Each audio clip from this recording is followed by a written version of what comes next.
بسم الله الرحمن الرحيم. الحمد لله رب العالمين، وصلى الله على سيدنا محمد وآله وصحبه أجمعين. أما بعد. معزز سامعات اور عزیز طالبات اور پیاری بچیوں، السلام علیکم ورحمۃ اللہ وبرکاتہ۔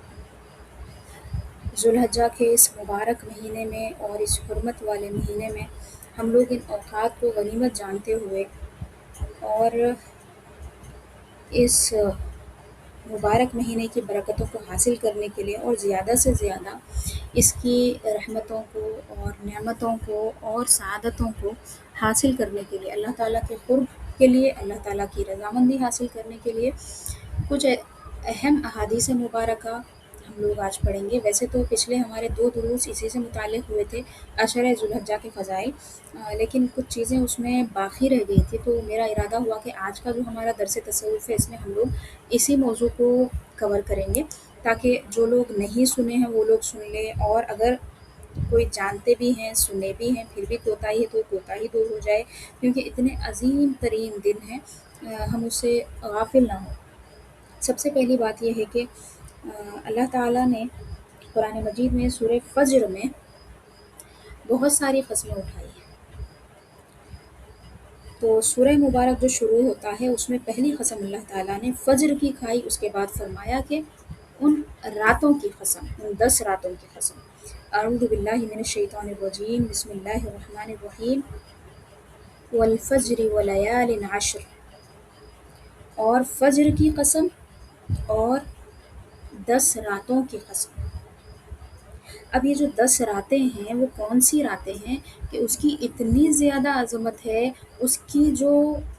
ساعتیں ہیں، اس کے جو لمحات ہیں، اس کے جو دقائق ہیں، اس کے جو لحظات ہیں، اتنے مبارک ہیں کہ اللہ تعالیٰ نے اس کی تقدس کی قسم اٹھائی ہے، اس کی حرمت کی قسم اٹھائی ہے، اور فرمایا کہ فجر کی قسم اور ان 10 راتوں کی قسم۔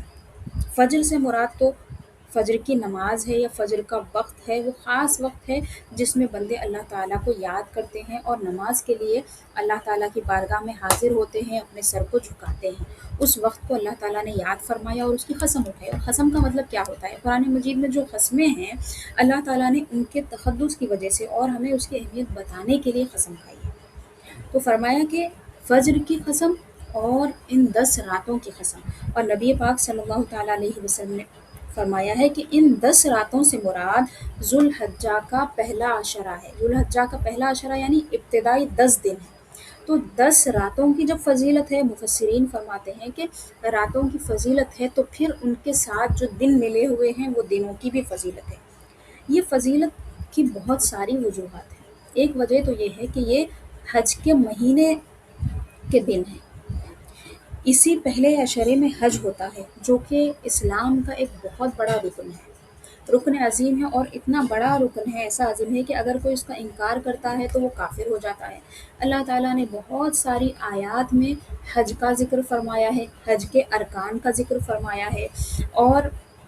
حج کے اذکار کا بھی ذکر فرمایا ہے، اور پھر احادیث مبارکہ کا ایک بہت بڑا حصہ حج کے بارے میں، عمرہ کے بارے میں، اسی طرح طواف کے بارے میں، سعی کے بارے میں، وقوف عرفات کے بارے میں، اور دیگر مناسک حج کے بارے میں تفصیل سے آقا دو جہاں صلی اللہ علیہ وسلم کے احادیث مبارکہ ملتی ہے۔ تو نبی پاک صلی اللہ تعالیٰ علیہ وسلم نے ان دنوں کی فضیلت اس طرح بیان فرمائی، ایک بہت اہم حدیث پاک ہے، پہلے بھی میں نے آپ کو سنائی ہے، دوبارہ میں سنا رہی ہوں، اس کو آپ لوگ توجہ سے سنیں۔ ابھی جو میں نے لیال عشر کی تفسیر بیان کی ہے، یہ بہت ساری کتابوں میں آئی ہے۔ اب جو کتاب میرے سامنے ہے وہ امام ابن ابی دنیا کی کتاب ہے۔ میں نے آپ کو بتایا کہ یہ جو موضوع ہے عشرہ ذوالحجہ کا، اس پر بڑے بڑے محدثین کرام نے کتابیں لکھی ہیں، تو اس میں امام طبرانی بھی ہیں، امام ابن ابی دنیا بھی ہے، اور بہت سارے متقدمین محدثین کرام ہیں۔ تو اہم حدیث پاک ہے، سب سے اہم حدیث پاک اس بارے میں حضرت عبداللہ بن عباس رضی اللہ تعالیٰ عنہ فرماتے ہیں کہ نبی پاک صلی اللہ علیہ وسلم نے ارشاد فرمایا، مَا الْعَمَلُ فِي أَيَّامِ الْعَشْرِ أَفْضَلُ مِنَ الْعَمَلِ فِي هَٰذِهِ، فرمایا کہ کوئی بھی عمل ان 10 دنوں میں کیے جانے والے عمل سے فضیلت والا نہیں ہو سکتا۔ یعنی پورے سال بھر کے جو نیکیاں ہیں وہ نیکیاں ایک طرف، اور حضور فرما رہے ہیں کہ یہ 10 دنوں میں جو نیکی کی جاتی ہے اس کی فضیلت بڑی ہوئی ہے۔ اب اس کی افضلیت اتنی زیادہ، ایسی تاکید سے حضور فرما رہے ہیں، صحابہ نے فوراً پوچھا کہ یا رسول اللہ ولل جہاد، ایک حدیث میں ہے ولل جہاد فی سبیل اللہ، فی سبیلہ، یا رسول اللہ صلی اللہ علیہ وسلم اللہ کی راہ میں جہاد کرنا بھی کیا فضیلت میں اس سے کم ہے؟ کیونکہ جہاد تو رکن اعظم ہے اسلام کا۔ نبی پاک صلی اللہ علیہ وسلم نے ان کا جواب اس طرح دیا، فرمایا ولل جہاد، ہاں جہاد بھی فضیلت میں بڑھ کے نہیں ہے، مگر ایک کنڈیشن ہے، فرمایا کہ الا رجل خرج یخاطر بنفسه وماله فلم یرجع بشیء۔ امام بخاری نے بھی اس حدیث کو روایت کیا ہے اپنی صحیح میں۔ نبی پاک صلی اللہ علیہ وسلم نے فرمایا کہ ہاں جہاد فی سبیل اللہ بھی فضیلت میں اس سے بڑھ نہیں سکتا، مگر ایک صورت میں کہ کوئی آدمی اللہ تعالیٰ کی راہ میں اپنی جان کی بازی لگانے کے لیے نکل جائے اور اپنے مال کو لے کر نکل جائے اور واپسی میں اس کے ہاتھ میں کچھ نہ رہے، یعنی اس نے جان بھی لٹا دی اللہ کی بارگاہ میں اور مال بھی سارا لگا دیا، شہید ہو گیا اور مال بھی لٹا دیا، تو فرمایا کہ وہ آدمی فضیلت میں بڑھ سکتا ہے۔ کس سے؟ اس آدمی سے جس نے ان 10 دنوں میں عبادت کی، اتنی زیادہ فضیلت بیان کی گئی۔ اب ہمارا کام کیا ہے، ہم کیا کریں ان دنوں میں، اس بات کو بھی نبی پاک صلی اللہ علیہ وسلم نے بیان فرما دیا، فرمایا کہ فَأَكْثِرُوا فِيهِنَّ مِنَ التَّهْلِيلِ، تو فرمایا کہ تم ان دنوں میں تحلیل کی کثرت کرو، اور فرمایا تکبیر کی کثرت کرو، لا الہ الا اللہ کہو، الحمدللہ کہو،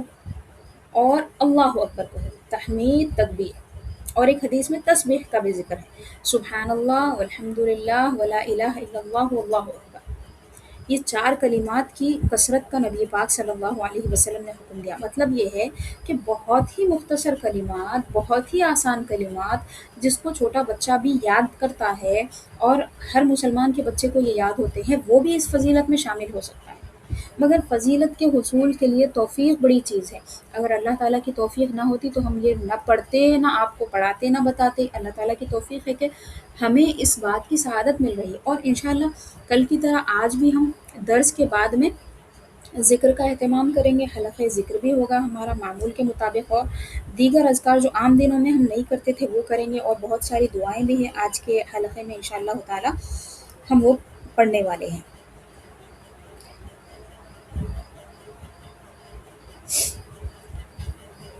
حضرت عبداللہ بن عمر رضی اللہ تعالیٰ عنہ سے روایت ہے کہ نبی پاک صلی اللہ تعالیٰ علیہ وسلم نے ارشاد فرمایا کہ اللہ تعالیٰ کے پاس ان 10 دنوں یعنی ذوالحجہ کے ابتدائی 10 دنوں کی عبادت سے بڑھ کر عظیم اور محبوب تر کوئی عبادت نہیں ہے، لہٰذا ان دنوں میں لا الہ الا اللہ، اللہ اکبر اور الحمدللہ کثرت سے پڑھا کرو۔ یہاں پہ 3 باتیں ہیں، پہلے تحلیل ہے، پھر تکبیر ہے، پھر تحمید ہے، یعنی لا الہ الا اللہ، اللہ اکبر اور الحمدللہ۔ یہ تو پورے دنوں میں پڑھنے کی بات ہے، یہ تو تمام دنوں کی بات ہے، لیکن ایام تشریق میں پڑھنے کی ایک تسبیح ہے۔ ایام تشریق یعنی 9 تاریخ سے لے کر 13 تک، 9 کی فجر سے آپ کو یہ پڑھنا ہے تسبیح، کب تک پڑھنا ہے؟ 13 کی عصر تک پڑھنا ہے۔ یہ تسبیح پڑھنا ہر مرد اور عورت دونوں پر، مسلمان مرد و عورت دونوں پر واجب ہے۔ بہت سارے لوگوں کو یہ نہیں معلوم ہوتا، جن کو نہیں معلوم ہے اب وہ معلوم کر لیں اور پڑھنا شروع کریں۔ مرد حضرات بڑی آواز سے کریں گے تکبیر تشریق، راستوں میں بھی صحابہ کرام رضوان اللہ علیہم اجمعین تسبیح پڑھتے تھے۔ حضرت عبداللہ بن عمر کا تو معمول یہ تھا کہ وہ بازار میں جاتے تھے اور یہ 10 دنوں میں تکبیر کہتے تھے، اللہ اکبر اللہ اکبر اللہ اکبر، لا الہ الا اللہ اللہ اکبر اللہ اکبر وللہ الحمد۔ اسلام کی ایک عظیم شان نمایاں ہو جاتی تھی، کافروں کے دل اس سے تھر تھرا اٹھتے، جن کو اللہ چاہے توفیق بھی دے دے اس مبارک کلمے کو سننے کی وجہ سے، جس کو چاہے توفیق دے اللہ، اللہ کے قبضۂ قدرت میں ہے، اللہ کے ہاتھ میں ہے ہدایت دینا۔ تو صحابہ کرام کیا کرتے تھے، جب حضور نے فرما دیا کہ کثرت سے تسبیح کرو تو پورے 10 دن کرتے تھے تکبیرات، لیکن خاص جو تکبیر ہمیں کرنا ہے اور جو واجب ہے وہ 9 تاریخ کی فجر سے کرنا ہے، فجر سے لے کے مطلب ہر نماز کے بعد میں، فجر، ظہر، عصر، مغرب، عشاء، پھر دوسرے دن، تیسرے دن، اس طرح 13ویں کی عصر کے وقت آخری تکبیر ہوگی، 3 مرتبہ یہ تکبیر پڑھنا ہے، اللہ اکبر اللہ اکبر اللہ اکبر، لا الہ الا اللہ، اللہ اکبر وللہ الحمد۔ تفصیلی تکبیر بھی آئی ہے، مختصر بھی تکبیر آئی ہے، اور بھی تکبیرات ہیں جو نبی پاک صلی اللہ تعالیٰ علیہ وسلم سے منقول ہے۔ یہ جو آسان ہے وہی میں نے آپ کو بتائی ہے۔ ان اذکار کے ساتھ ساتھ ایک اور اہم ترین بات جو نبی پاک صلی اللہ علیہ وسلم نے بتائی ہے، اس بات کو آپ یاد رکھ لیں کہ ایام تشریق میں آپ کو یہ تسبیحات پڑھنی ہیں۔ بچوں کو بھی اس کی عادت دلائیے، آپ لوگ بھی پڑھیے، اور خواتین کچھ کم آواز سے پڑھنا ہے۔ آدمی جس طرح بڑی بڑی آواز سے تکبیر کہتے ہیں ویسی اس طرح نہیں کہنا ہے، بلکہ اپنے کانوں میں آواز آئے اتنی آواز۔ اچھا، اور ایک اہم بات کہ جو لوگ قربانی کا ارادہ رکھتے ہیں وہ لوگ کیا کریں گے، ناخن نہیں تراشیں گے، بال نہیں کاٹیں گے، کیونکہ حاجیوں کا جو حال ہے اس کے موافق اپنے حال کو کرنا ہے۔ تو بال نہیں تراشیں گے اور ناخن بھی نہیں تراشیں گے، یہ دو کام کرنا ہے، یعنی چاند دکھنے کے بعد سے لے کر قربانی ہونے تک۔ اگر کوئی 10 کو قربانی نہیں کرا، 11 کو کرا، تو 11 کو قربانی ہونے کے بعد ہی وہ اپنے ناخن تراشے گا، کیونکہ قربانی کے 3 دن ہیں، 10، 11، 12۔ اور نبی پاک صلی اللہ علیہ وسلم سے پوچھا گیا کہ یوم نحر کے بعد کون سا دن فضیلت والا ہے؟ نحر یعنی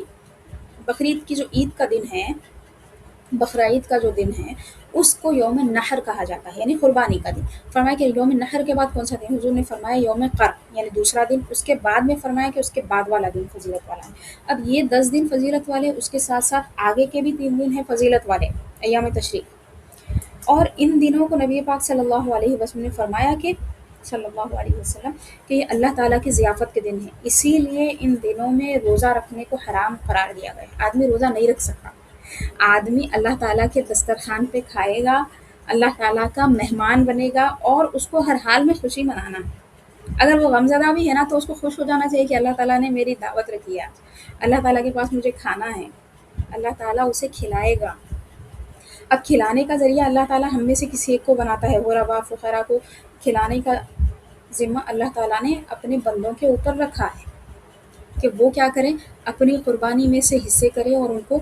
تقسیم کریں۔ انشاءاللہ قربانی کا بیان الگ سے میں کروں گی، وعدہ بھی کی تھی میں انشاءاللہ آپ سے، ضرور قربانی کا الگ سے میں بیان کروں گی، اور ضروری مسائل جو ہے وہ آپ لوگوں کے سامنے بیان کروں گی۔ ان مبارک دنوں کی ایک اور فضیلت یہ ہے کہ نبی پاک صلی اللہ تعالیٰ علیہ وسلم نے ان میں سے ہر ایک دن کے روزے کی فضیلت یہ بیان فرمائی ہے کہ یہ روزے جو ہے 1 سال کے روزوں کے ثواب کے برابر ہے۔ یعنی ایک دن آدمی رکھے گا روزہ 1 سے لے کے 9 تک، کوئی ایک روزہ رکھے گا تو فرمایا کہ اس کا ثواب 1 سال کے روزے کا ہے۔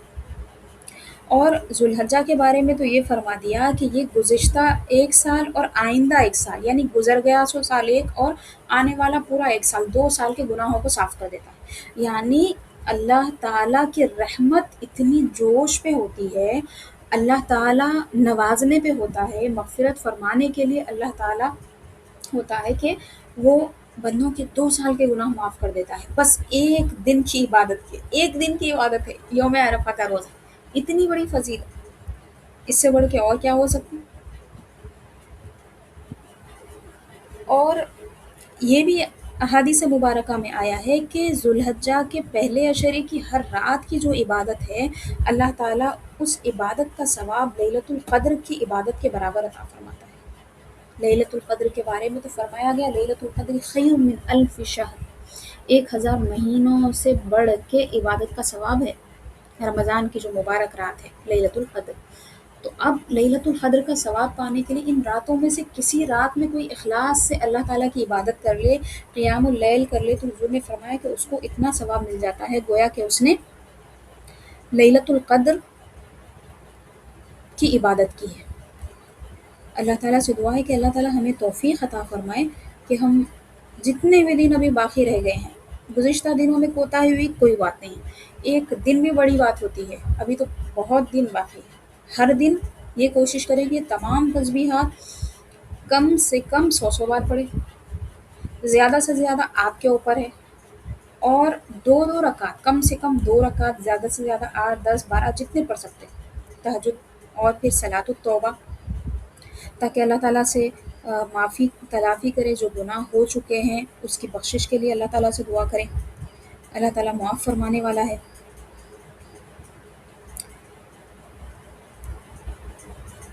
ابھی میں چند ایک احادیث مبارکہ آپ کو سناؤں گی، اس کے بعد میں اپنا مضمون ختم کروں گی۔ ہاں، جو حدیث پاک میں نے لیلۃ القدر والی پڑھی تھی اس کی عربی بھی آپ لوگ سن لیجیے۔ حضرت سعید بن مسیب رضی اللہ تعالیٰ عنہ حضرت ابو ہریرہ رضی اللہ تعالیٰ عنہ سے روایت کرتے ہیں، وہ کہتے ہیں کہ نبی پاک صلی اللہ علیہ وسلم نے فرمایا کہ ما من ایام الدنیا احب الی اللہ عز وجل ان یتعبد لہ فیہا من ایام العشر، اللہ تعالیٰ کو دنیا کے تمام دنوں سے زیادہ جو دن محبوب ہیں کہ جس میں اس کی عبادت کی جائے وہ ایام عشر ہے، یعنی یہ 10 دن ہیں۔ یعدل صیام کل یوم منہا بصیام سنۃ وقیام کل لیلۃ منہا کقیام لیلۃ القدر، فرمایا کہ ان میں سے ہر ایک دن کا روزہ ایک سال کے روزوں کے برابر ہے، اور ان میں سے ہر ایک رات کا قیام لیلۃ القدر کے قیام کے برابر ہے، یعنی اس سے آگے کوئی فضیلت نہیں ہو سکتی، اتنی فضیلت نبی پاک صلی اللہ تعالیٰ علیہ وسلم نے اس کی بیان فرمائی ہے۔ امہات المؤمنین میں سے کسی سے روایت ہے عن بعض ازواج نبی صلی اللہ علیہ وسلم ان نبی صلی اللہ علیہ وسلم کان یصوم تسعا من ذی الحجہ، ذی الحجہ کے 9 دنوں میں رسول پاک صلی اللہ علیہ وسلم روزہ رکھتے تھے، ویوم عاشوراء اور عاشورے کا روزہ رکھتے تھے، وثلاثۃ ایام من کل شہر اول اثنین وخمس، ہر مہینے کے 3 دن روزہ رکھتے تھے نبی پاک صلی اللہ علیہ وسلم، اور یہ بھی فرمایا کہ پیر کا اور جمعرات کا آقائے دو جہاں صلی اللہ علیہ وسلم روزہ رکھتے تھے۔ یہ امہات المؤمنین میں سے کسی سے روایت ہے، مگر حاشیے میں یہاں پہ وضاحت ہے کہ حضرت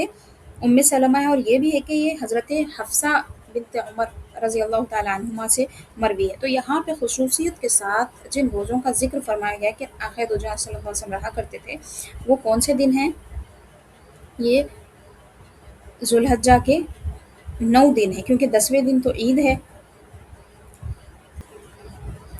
اسی طرح اور بھی دیگر روایات یہاں پہ ذکر کی گئی ہے۔ حضرت ابو ذر غفاری رضی اللہ تعالیٰ عنہ سے مروی ایک حدیث میں یہاں ذکر کی، فرمایا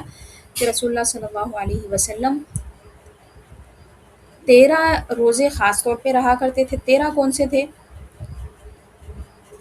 کان یفضل 3 عشرات، اچھا، رسول پاک صلی اللہ علیہ وسلم 3 عشروں کو فضیلت دیا کرتے تھے، 13 روزے نے 3 عشروں کو حضور فضیلت دیا کرتے تھے۔ العشر الاول من ذی الحجہ، والعشر الاواخر من رمضان، والعشر الاول من المحرم، 3 مہینوں کے 10 دن ہیں، فرمایا کہ ذوالحجہ کے ابتدائی 10 دن ہیں، ان کو فضیلت دیتے، رمضان کے آخری 10 دن آخری عشرہ اس کو فضیلت، اور محرم کا پہلا عشرہ اس کے بعد جو مہینہ آنے والا ہے محرم کی بھی بے انتہا فضائل ہے، انشاءاللہ وہ بھی آپ لوگ پڑھیں گے میرے ساتھ انشاءاللہ تعالیٰ، اس پہ بھی باضابطہ محدثین کرام نے رسائل خاص طور سے الگ سے وہ احادیث جمع کی ہیں اور فضائل بیان کیے ہیں۔ حضرت کعب سے بھی روایت ہے اس بارے میں، اور اس مہینے کی فضیلت کے بارے میں حضرت سعید بن جبیر رضی اللہ تعالیٰ عنہ کی ایک روایت یہاں پہ ذکر کی ہے، فرمایا کہ ما من الشہور شہر اعظم من ذی الحجہ، نبی پاک صلی اللہ علیہ وسلم نے فرمایا کہ اللہ تعالیٰ کے پاس ذوالحجہ سے بڑھ کر کوئی بھی مہینہ عظمت والا نہیں ہے، اور اس کی عظمت کو نبی پاک صلی اللہ تعالیٰ علیہ وسلم نے کئی طریقے سے بیان فرمایا ہے۔ اور یوم عرفہ کے بارے میں ایک حدیث یہاں پہ ذکر فرماتے ہیں کہ حضرت ابو قتادہ فرماتے ہیں کہ ایک شخص نے کہا کہ یا رسول اللہ ارأیت یوم عرفہ، یا رسول اللہ آپ یوم عرفہ کے بارے میں کیا فرماتے ہیں؟ حضور نے فرمایا احتسب علی اللہ ان یکفر السنۃ الماضیہ والباقیہ، فرمایا کہ میں اللہ تعالیٰ سے امید رکھتا ہوں کہ وہ اس کی بدولت پچھلے سال کے اور آنے والے سال کے گناہ کو معاف فرما دے گا۔ اور اسی دن کے بارے میں نبی پاک صلی اللہ علیہ وسلم نے فرمایا کہ خیر ما قلت انا والنبیون قبلی، سب سے بہترین دعا جو میں نے اور مجھ سے پہلے انبیاء نے اس دن کہی ہے وہ کیا ہے؟ فرمایا لا الہ الا اللہ وحدہ لا شریک لہ لہ الملک ولہ الحمد وہو علی کل شیء قدیر۔ اور یہ بھی کلمات آئے ہیں کہ نبی پاک صلی اللہ علیہ وسلم نے فرمایا کہ اس دن کا روزہ 2 سال کا کفارہ ہے، کفارے کا لفظ بھی آیا ہے، کفارۃ سنتین، سنتن قبلہا و سنتن بعدہا۔ اور ایک حدیث پاک ہے حضرت ابو قتادہ سے، اس میں انہوں نے یوم عرفہ اور یوم عاشورہ دونوں کی فضیلتیں بیان فرمائی، اور فرمایا کہ یوم عرفہ کا روزہ یعدل السنہ والتی تلیہا، ایک پچھلا سال اور جو آنے والا سال ہے 2 سالوں کے برابر ہے، اور فرمایا کہ صیام عاشورہ یعدل السنۃ، اور عاشورہ کا روزہ 1 سال کے روزے کے برابر ہے۔ یہاں پہ الگ فضیلت بیان کی گئی ہے۔ وہاں پہ 2 سال کے گناہوں کی معافی کی بات ہو رہی تھی، یہاں پر 2 سال کے روزوں کی بات ہو رہی ہے، یعنی 2 سال کے روزے ہیں تو 2 سال کے گناہ معاف ہے، ہر روزے کے بدلے اس دن کا گناہ معاف ہے، سبحان اللہ۔ یوم عرفہ کی فضیلت کے بارے میں انشاءاللہ تعالیٰ، چونکہ اس دن ہم لوگوں کو حضرت امام زین العابدین علیہ السلام رضی اللہ تعالیٰ عنہ کی دعا بھی پڑھنا ہے، اور پھر جو نبی پاک صلی اللہ تعالیٰ علیہ وسلم کی ابھی میں نے حدیث پاک آپ کو سنائی، اس کا بھی ہم لوگ ذکر کریں گے، اور وہ احادیث میں ذکر کروں گی جو خاص طور پہ یوم عرفہ کے بارے میں آئے، اور وقوف عرفات کے بارے میں جو حضور نے فرمایا ہے کہ اللہ تعالیٰ کس طرح فرشتوں کے سامنے اپنے بندوں کو دکھا کر مباحات فرماتا ہے، وہ تمام احادیث ہم لوگ پڑھیں گے۔ ابھی یہاں پہ ضمناً ایک آ گئی ہے حدیث پاک، اس کو بھی پڑھیں گے۔ یعنی حضرت نے کتاب میں ذکر کی ہے، امام ابن ابی دنیا نے، حضور نے فرمایا، حضرت ابن عمر راوی ہے رضی اللہ تعالیٰ عنہ، لا يبقى أحد يوم عرفة في قلبه مثقال ذرة من إيمان إلا غفر الله له، فقال رجل هذا لأهل عرفة يا رسول الله أم للناس عامة؟ فقال بل للناس عامة۔ حضور فرماتے ہیں صلی اللہ علیہ وسلم کہ یوم عرفہ کے دن کوئی بھی ایسا شخص نہیں بچتا کہ جس کے دل میں ایک ذرہ بھر بھی ایمان ہو، مگر یہ کہ اللہ تعالیٰ اس کی مغفرت فرما دیتا ہے۔ تو ایک شخص نے کہا کہ یا رسول اللہ، کیا یہ اہل عرفہ کے لیے ہے؟ یعنی جو حاجی ہیں ان کی بات کیا آپ فرما رہے ہیں؟ حضور نے فرمایا کیا یہ حاجیوں کے لیے ہے یا عام لوگوں کے لیے؟ نبی پاک صلی اللہ علیہ وسلم نے فرمایا کہ یہ عام لوگوں کے لیے، تمام لوگوں کے لیے یہ فضیلت حضور نے بیان فرمائی ہے، سبحان اللہ۔ تو دل چھوٹا کرنے کی ضرورت نہیں کہ اللہ تعالیٰ نے اگر حج کی سعادت نصیب نہیں فرمائی، انشاءاللہ اللہ تعالیٰ عطا فرمائے گا۔ اللہ تعالیٰ آپ تمام کو، مجھے آپ تمام کو حج کی سعادت نصیب فرمائے، لیکن غیر حاجیوں کے لیے بھی اللہ تعالیٰ کے ذکر کی وجہ سے اور دیگر عبادات کی وجہ سے بہت ساری فضیلتیں نبی پاک صلی اللہ علیہ وسلم نے بیان فرمائی ہے۔ تو ہم لوگ اسی پر آج کے درس کو ختم کریں گے انشاءاللہ۔ یوم عرفہ کا درس ہوگا اور قربانی کے بارے میں بھی الگ سے ہم لوگ اہتمام کریں گے۔ بس کوشش کریں کہ اللہ تعالیٰ کا کثرت سے ذکر کریں اور اللہ تعالیٰ کی بارگاہ میں توبہ و استغفار کریں، اور قبولیت کی امید رکھتے ہوئے، ثواب کی امید رکھتے ہوئے ضرور روزہ بھی رکھیں۔ جن کی صحت ساتھ نہیں دے رہی، جو نہیں رہ سکتے، اگر تمنا ہے تو اللہ تعالیٰ ان کو بھی اس کا ثواب دے دے گا۔ ربی اللہم اعتق رقبتی من النار واوسع لی من الرزق الحلال واصرف عنی فسقۃ الجن والانس، آمین یا رب العالمین، بجاہ النبی الامین صلی اللہ علیہ وسلم۔ سبحان ربک رب العزت عما یصفون وسلام علی المرسلین والحمد للہ رب العالمین۔